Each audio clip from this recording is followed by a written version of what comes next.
যেভাবে আমি জানি না কি নাম ওর, দেখছি মানে এর আগে দেখেছিলাম একটা গান, এবার প্রথমটা বলেছিল যে এটা হচ্ছে সংস্কৃতি, এটা উনি ওনার অধিকারের মধ্যে পড়ে। আমি জানি না যে একজন মুখ্যমন্ত্রী বা মুখ্যমন্ত্রী ছেড়ে দিন, একজন ভারতীয় নাগরিক তাকে ইচ্ছে মতন যে কোনো ভাষায় গালাগালি করে, তাকে কটূক্তি করে গান বেঁধে সেই গান আমি গেয়ে বেড়ালাম, সেটা আমার স্বাধীনতা?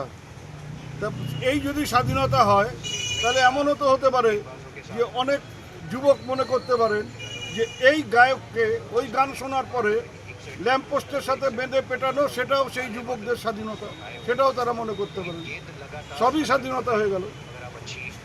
এই জিনিস হতে পারে না, এই জিনিস মেনে নেওয়া যায় না। তাহলে তো মাইক ধরেও যে কোনো ভাষায় যে কাউকে গালাগালি করা যায়।